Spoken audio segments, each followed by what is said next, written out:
성도 여러분 안녕하십니까? 오늘은 11월 4일 목요일 새벽의 새과 같은 주의 말씀을 사모하며 나오신 모든 분들을 주님의 이름으로 사랑하고 축복합니다.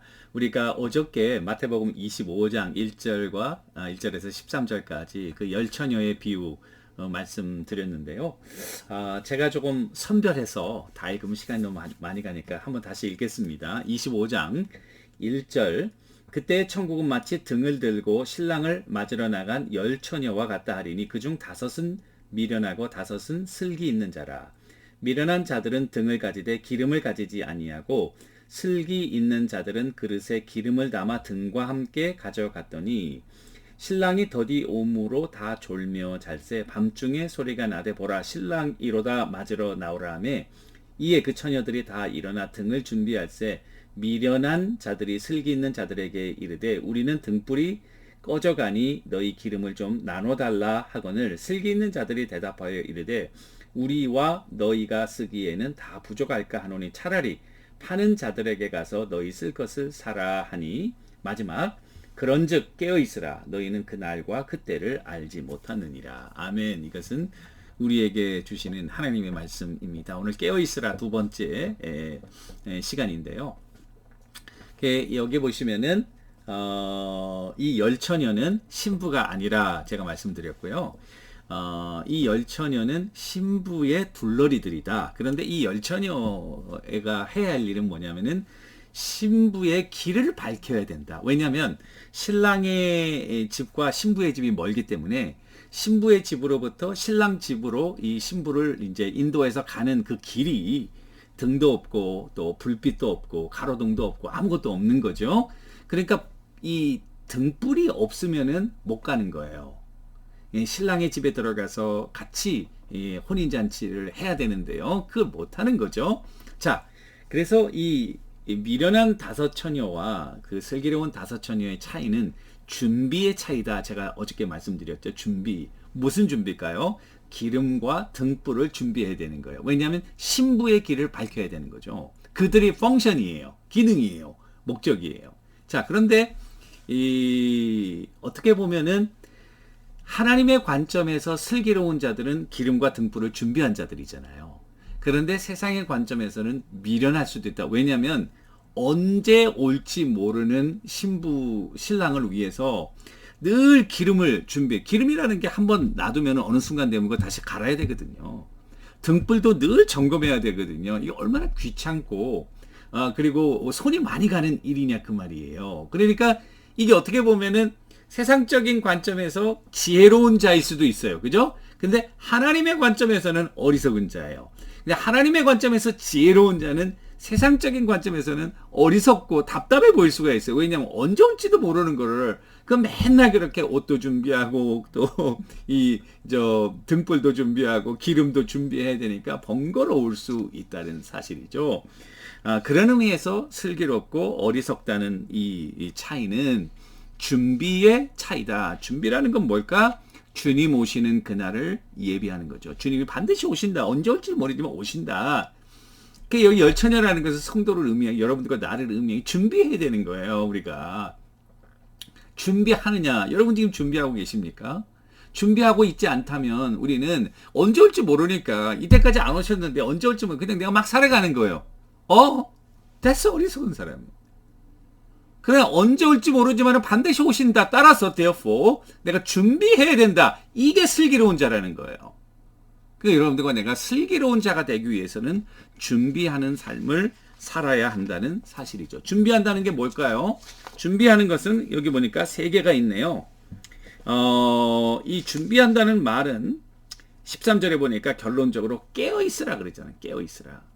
깨어있는다는 말과 늘 함께 쓰이는 말 근신하다 혹은 기도한다는 말입니다. 그래서 우리가 주님의 재림을 준비한다, 깨어있는다는 것은 기도하면서 근신한다. 여러분 베드로 전서 5장 8절에 보니까 근신하라, 깨어라. 너희 대적 마귀가 우는 사자와 같이 두루 다니며 삼킬 자를 찾나니. 또 마가복음 14장 38절에도 그 제자들에게 시험에 들지 않게 깨어 기도하라. 마음에는 원이로되 육신이 약하도다. 근신하며 기도하는 것은 깨어있는 중요한 방법입니다. 주님이 언제 오실지 모르잖아요. 그때와 시간은 신랑의 아버지 하나님만 아시는 거거든. 신랑은 예수님을 말해요. 예수님을 맞이하는 여러분들과 나는 그 신부의 둘러리처럼, 그죠? 그 등불을 잘 준비해야 된다는 거죠. 하나님 앞에. 그런 의미에서 이 구절에서 여러분들과 내가 깨어있는다는 말은 늘 기도하고 그리고 근신한다. 기도의 습관, 늘 하나님과 기도하는 생활, 기도한다는 게 하나님과의 큰 교제 아니겠어요? 그러니까 하나님의 임재 아니겠어요? 하나님과 동행하는 거 아니겠어요? 하나님과 어떻게 동행합니까? 기도하고 대화함으로 동행하는 거죠. 이것이 말세를 살아가는 성도들의 중요한 슬기로운 이 다섯천이와 같은 방법의 하나다. 두 번째는 기름을 준비해야 되는 건데, 이 기름은 성령을 말합니다. 성경은 보시면은 성령 충만을 입으라고 우리에게 사도 바울이 도전하고 있죠. 성령의 충만함을 받으라. 술 취하지 말라. 이는 방탕한 것이니 성령으로 충만하라. 이 충만은, 성령의 충만, 이것은 명령이거든요. 성령의 충만이라고 하는 것은 하나님의 뜻을 깨닫고, 그리고 사단이 우리의 삶의 영역의 주인이 아닌 성령이 우리를 지배하는 삶을 살아가라는 거죠. 하나님의 임재 가운데서 하나님의 뜻을 순종하며 살아가는 삶, 이것이 바로 성령 충만의 삶이죠. 이 성령 충만은 여러분, 성령이 우리 마음 가운데 거하시기 때문에 성령께서 충만하시도록 이미 우리가 마음의 중심을 내어드리는 순간부터 성령은 우리 가운데서 역사하기 시작한다는 사실입니다. 그런 의미에서 성령의 충만함을 받는 거, 또 성령이 마음껏 역사하시도록 말씀, 성령의 검, 하나님의 말씀을 가져라 그랬잖아요. 그러니까 말씀을 읽고 묵상하면서 이 성령의 인도하심과 뜻을 따라 살아가는 삶, 이것이 준비된 삶이다. 그리고 또 하나는 이제 빛을 비춘다라는 의미, 등불을 켜서 빛을 비춘다라는 말을 여러분 산상수훈에 보면 너희는 세상의 빛이다. 주님이 이렇게 말씀하셨잖아요. 이같이 너희 빛이 사람 앞에 비추게 하여 그들로 너희 착한 행실을 보고 하늘에 계신 너희 아버지께 영광을 돌리게 하라. 이 빛이라는 것은 착한 행실이구나.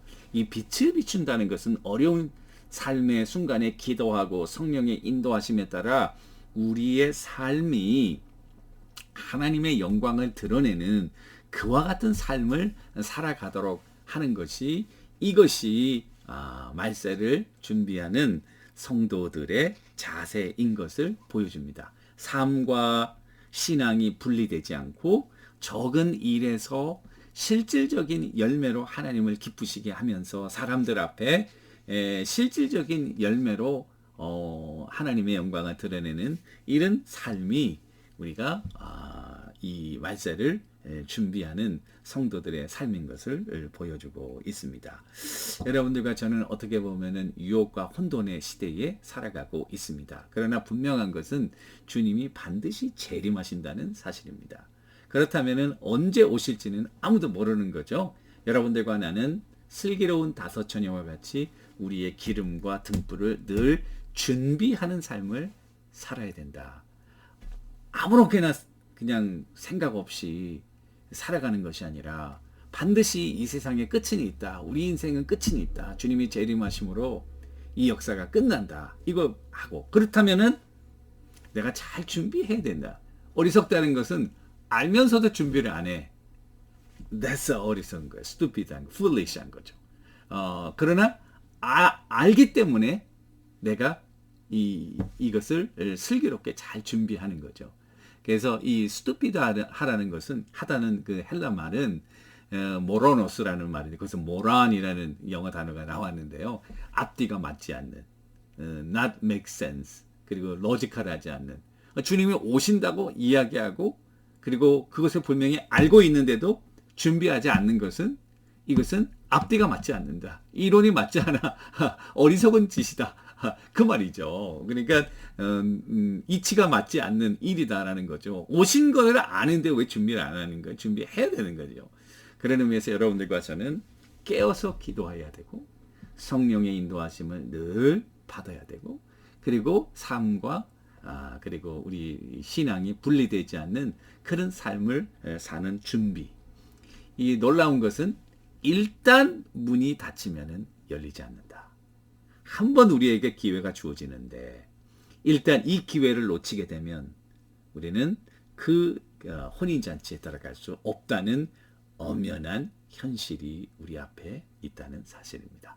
따라서 여러분들과 저는 이 어리석은 다섯 처녀와 같이 이 어리석은 다섯 처녀가 뭐라 그러는 줄 알아요? 그 기름 좀 나눠달라.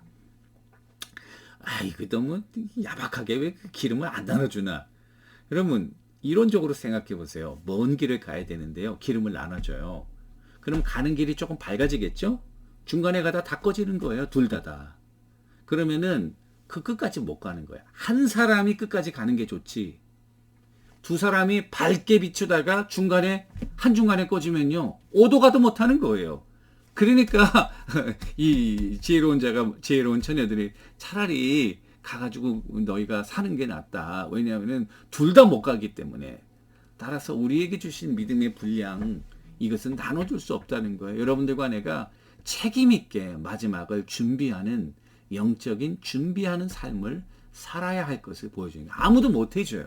옆 사람도 못 해주고 아무도 못 해줘요. 여러분들과 내가 스스로 각성하고 주님의 재림을 준비하는 그와 같은 삶을 살아가는 여러분들과 제가 되기를 주님의 이름으로 간절히 축원합니다. 기도하겠습니다. 하나님 아버지, 우리는 어리석은 처녀와 같이 분명히 오신다는 약속을 알고도 준비하지 않는 그와 같은 앞뒤가 맞지 않는 신앙 삶에서 탈피해서 이제는 주님 오실 것을 분명히 믿음으로 믿으면서 하루하루 깨어 기도하고 근신하며 삶으로 실천하여 잘 준비해서 언제 오셔도 맞아들이는 그와 같은 슬기로운 다섯 처녀와 같은 기름과 등불을 준비하는 하나님의 귀한 종들 다 되게 하옵소서. 예수님의 이름으로 간절히 기도 올리옵나이다. 아멘. 여러분 오늘도 주님과 동행하시는 여러분들과 제가 되기를 주님의 이름으로 간절히 축원합니다. 감사합니다.